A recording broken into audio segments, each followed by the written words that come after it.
Welcome to the Project Management Prepcast, the key to PMP exam success. Here's your instructor, Cornelius Fichtner. Hello and welcome to the Project Management Prepcast, the little voice that you are going to hear in your head as you're taking your PMP exam at the Prometric Test Centre. That's going to be me. I'm your instructor, Cornelius Fichtner.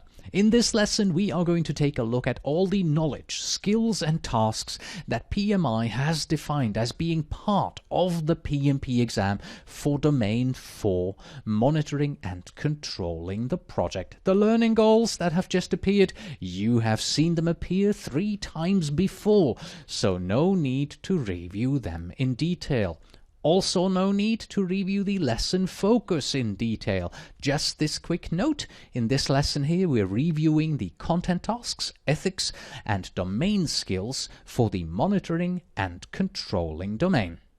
In numbers, this domain is responsible for 25%, that's 50 questions, which you will see on the PMP exam. PMI has identified 6 tasks and 12 domain-specific skills that you need to be aware of in order to take the PMP exam. The 6 tasks, we will look at those in detail, and as you'll see in just a moment, the 12 domain-specific skills. As you've seen in the previous 3 domains, you know those already. When it comes to the focus of the monitoring and controlling domain, there's nothing really surprising here. You have to measure performance, you have to manage changes, you have to identify and manage new risks, and lo and behold, you have to communicate this to everybody to make sure that people are aware of what's going on. In this slide, you see the first 6 of the 12 domain-specific knowledge and skills from this domain. And as in the previous domains that we've looked at here in our series on the exam content, these 12 knowledge and skills are taught elsewhere in appropriate lessons on the Project Management Prepcast. For instance, we review earned value techniques and cost analysis in several lessons of the cost knowledge area, and the control limits are taught in quality. And here are the remaining 6 of these. Same here. You have learned about these in other lessons. For instance, one technique of the root analysis is the Ishikawa or fishbone diagram, which you saw both in quality and risk management. As always, if these seem unfamiliar to you, then read up on them, because you must know them, you must be familiar with these as you are going in for your PMP exam. And now we're moving from the overview of these 12 domain-specific knowledge and skills to the detailed review of the tasks here in monitoring and controlling. In task 1, we measure project performance using appropriate tools and techniques in order to identify and quantify any variances, perform approved corrective actions, and communicate with relevant stakeholders. Do you remember the plan, do, check, act cycle? It's also known as the Deming or the Schuhart cycle. Well, in the planning domain, we worked on the first word, plan. In the executing domain, we worked on the second word, do. And now, in this domain, our task is to keep the project on track. This, of course, means that we are now working on the last 2 words from this cycle. We are first checking the project to see where we are at, we compare it to our original plan, and then we act by implementing the corrective actions. And most importantly, we don't do this in silence. We inform our stakeholders about what's going on the project. In this task here, I'd like to focus on responsibility, respect, and honesty in regards to ethics. For responsibility, we have to ensure that we actually perform all the measurements against the plan, and that when we measure the results of our project work, that we measure them correctly. As a project manager, we often get tied up in our day-to-day work on the project, the actual doing of the work.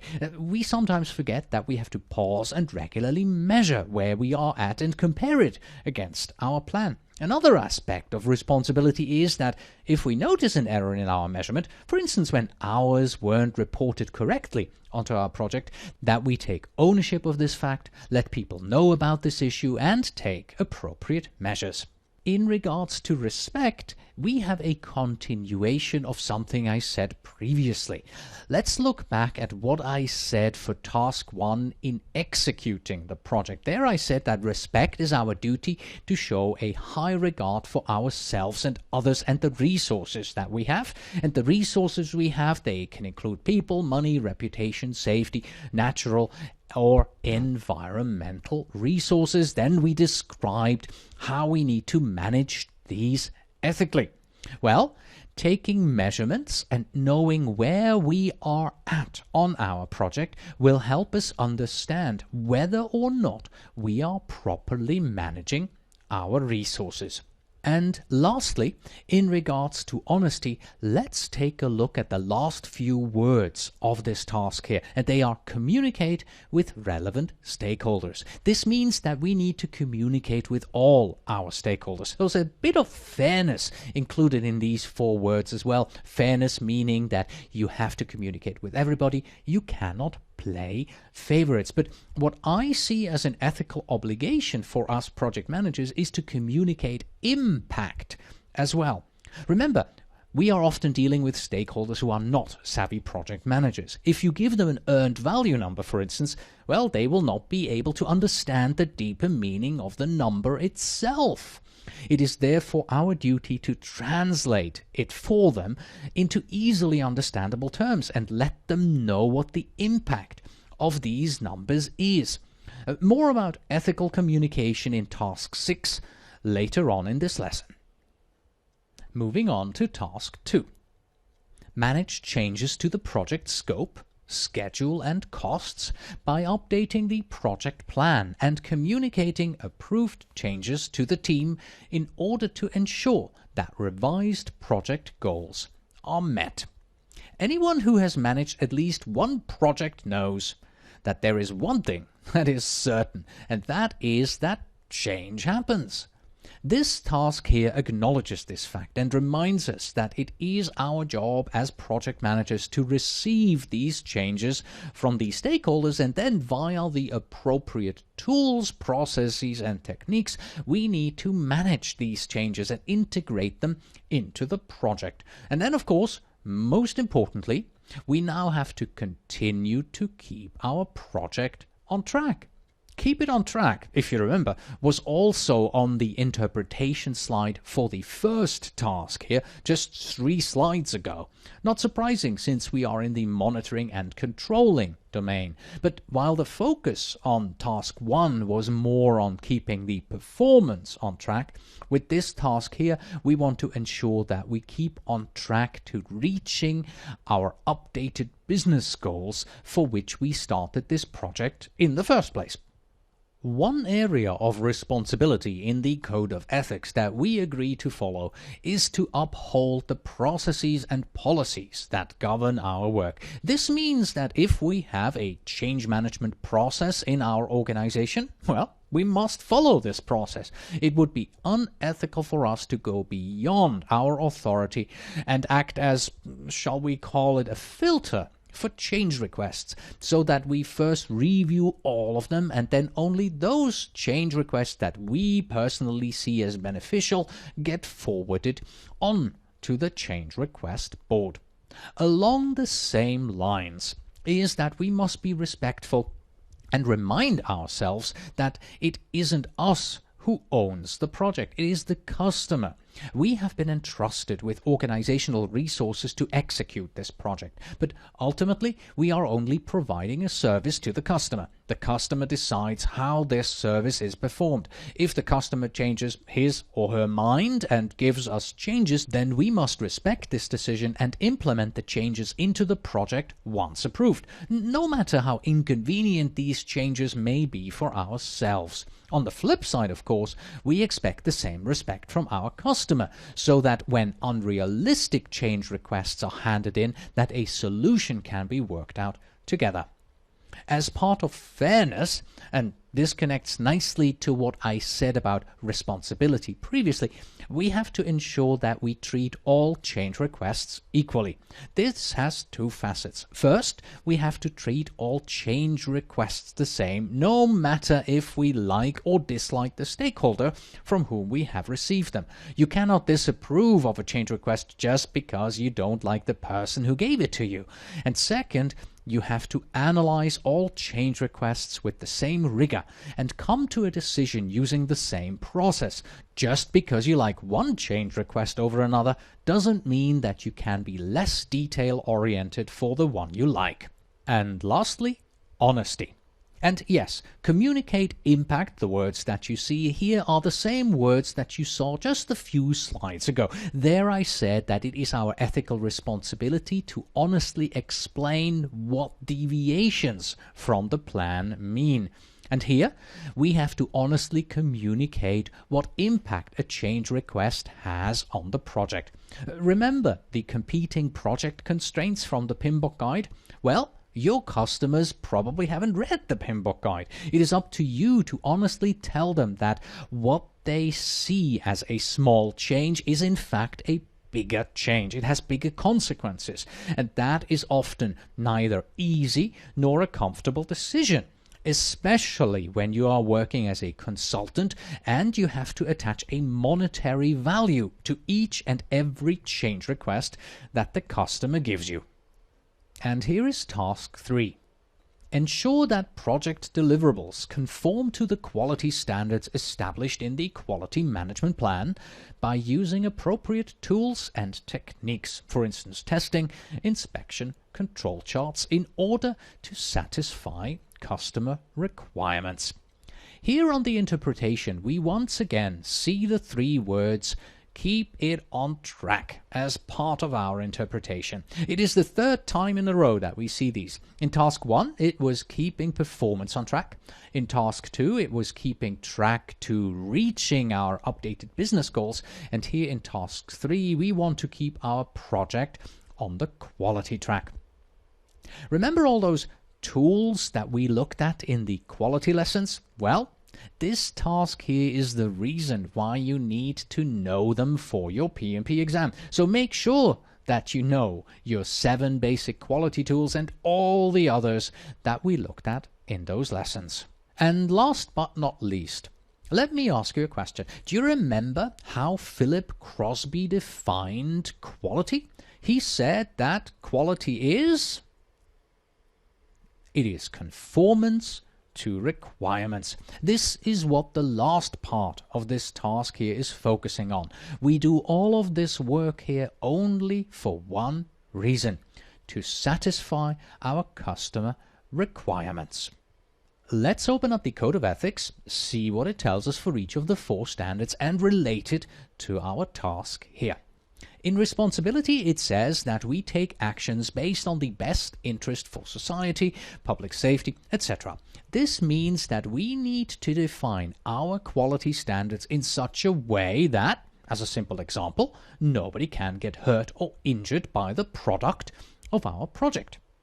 In respect, it says that we respect the property rights of others. This could mean that as part of our quality plan, we ensure that we have permission to use the various parts that go into our product. For instance, I remember many moons ago, a software company, when they gave you the software to install, they used an installation procedure. Today, this thing is better called as a wizard. And they had just copied this. The software itself didn't have any copyright issues, but during the installation, you actually saw a copyright warning pop up that clearly indicated that the installation software that they used wasn't licensed. In the fairness standard, the Code of Ethics tells you that we need to demonstrate transparency in our decision-making process. In regards to this task here, this means that we disclose how we came to the conclusion that a deliverable either does or doesn't conform to our quality standards. So you cannot just walk into a team member's office and say, your work isn't good enough. You have to explain where the deviation to the quality standard has occurred. And last but not least, the honesty standard tells us that we do not engage or condone behavior that is designed to deceive others. The example that comes to mind immediately is a winemaking scandal from the year 1985. What happened is that a small group of winemakers in a European wine region figured out that by adding diethylene glycol to their wine, it made them taste better. It improved the perceived quality of their wine. Instead of changing the process of making better wine, they decided to deceive the consumer with chemicals.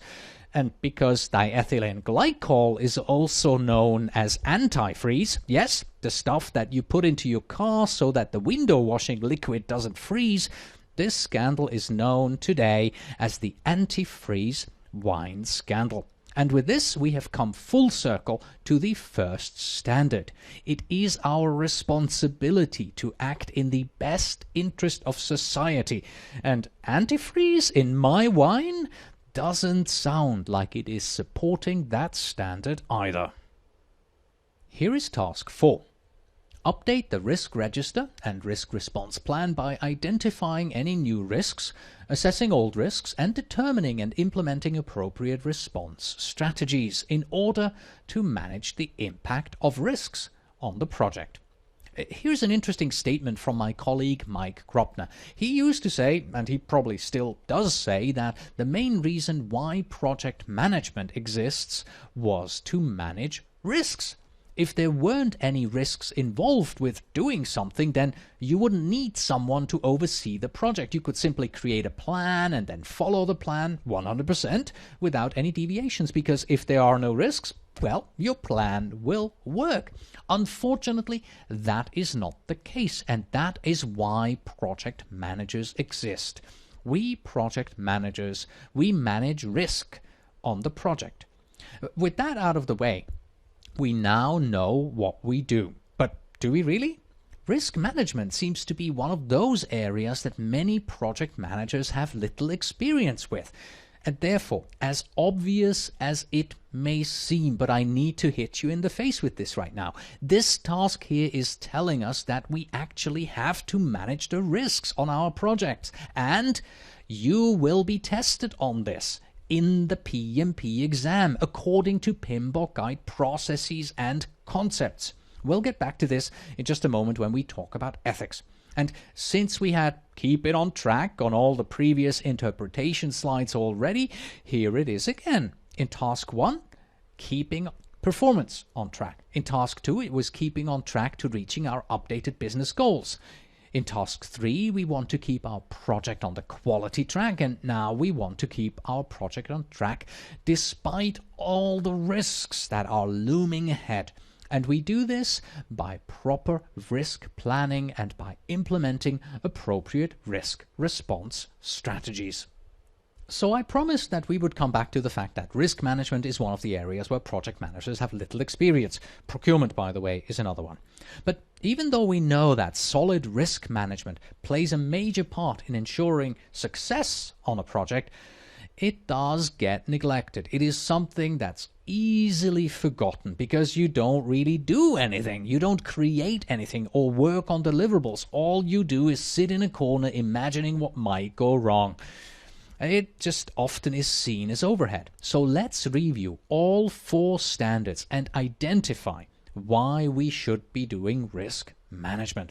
For responsibility, the standard tells us not only that we must fulfill our commitments, but also uphold the policies in our organization. And I bet risk management is part of any project management methodology. For respect, by properly managing risk, we protect the resources that we were entrusted with.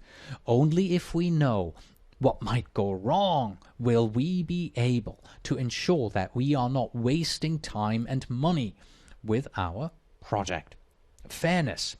Having to make decisions in a vacuum is difficult.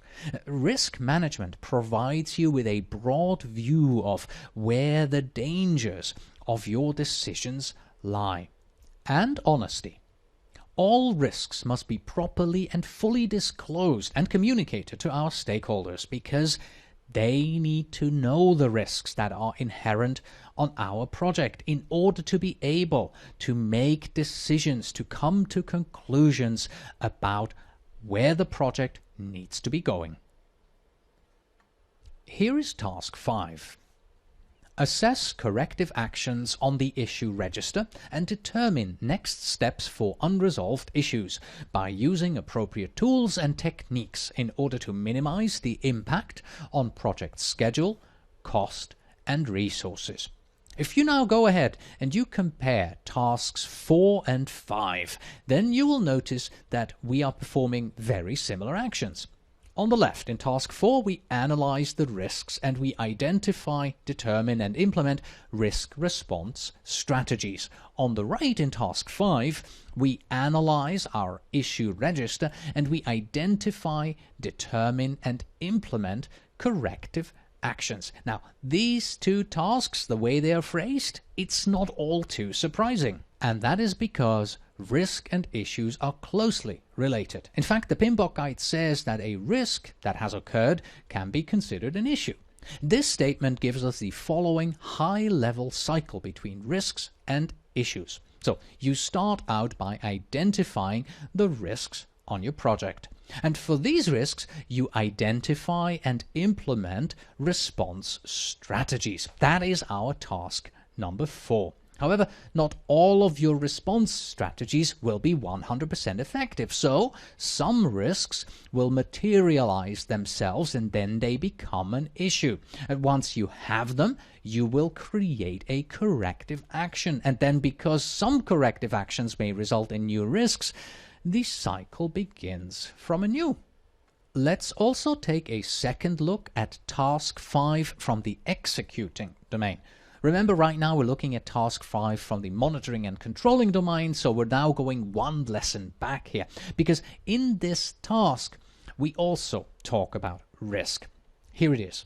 Implement approved actions, that is to say workarounds, by following the risk management plan in order to minimize the impact of the risks on the project. So task 4 and 5 here in monitoring and controlling work hand in hand with this task 5 here from the executing domain.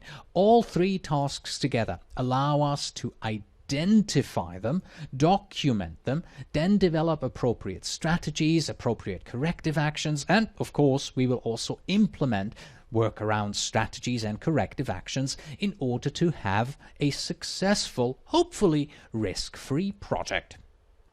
Okay, and with all of this preamble, we're now coming to the interpretation here of task 5. And as you can guess, you've pretty much heard it already. You start out with risks, and some of them, they will become issues. Now that you have them, you can keep track of them in your issues register. And once they are in that issues register, you have to actually work on them in order to resolve them. Also, note, if you remember, in all the previous interpretations we had the words keep it on track, and note how I cleverly avoided these words here. In this interpretation, instead I used keep track of them. Nicely done, isn't it? But please hold your applause until the end.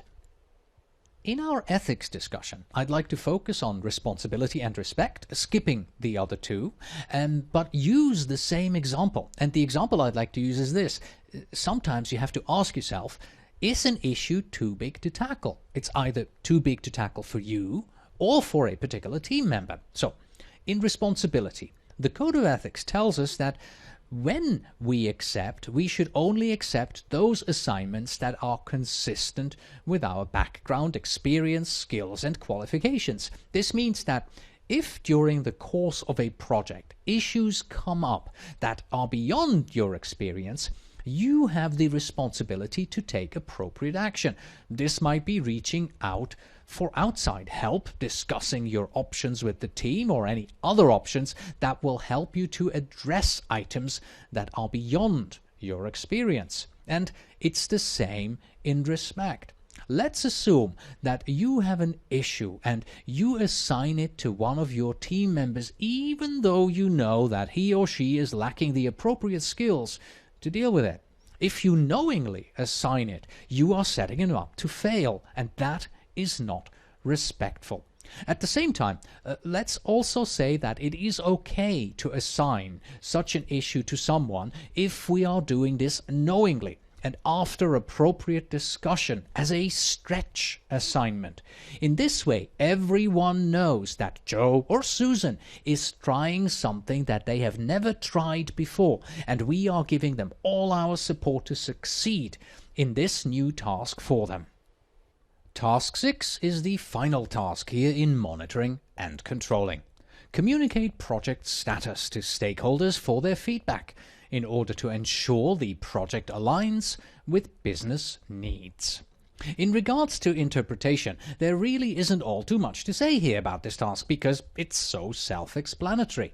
As part of monitoring and controlling, it is your job to communicate project status to stakeholders. However, this communication is hopefully not one way. You should receive feedback from them on what they think of how the project is doing. And yes, the only reason why we do this is to ensure something that we have heard several times before in this lesson. The project belongs to your stakeholders, your customers, and they have to decide based on your reporting if the project is still correctly aligned with what the business needs. And it's just as straightforward in regards to how ethics play part in this task, not only on the PMP exam, but in real-life project management as well. In regards of responsibility, you and I know that it is our responsibility to send out regular status reports. So, let's honor that responsibility. We show respect to people by giving them tailored status report depending on their communications needs. So don't send a 20-page status report to your CEO. We will act fairly and we will communicate the project status to everyone who needs to know. And we are, of course, honest enough to include all information in the status report, even if the information is not favorable to the project and we think that, well, if I delete this section here and forget about it this week, then I have 7 days to make this negative fact up again, and then we'll put it back in again next week when it's back in positive. And that's it. We have reviewed all 6 tasks here in Domain 4, monitoring and controlling the project. Here they are again. We begin by measuring the performance of our project. This may lead to changes that need to be implemented. We have to ensure the quality and we have to manage risks. Risks may become issues, so we have to manage the issues. And above all, we have to ensure that we properly communicate everything to everyone who is involved. Until next time.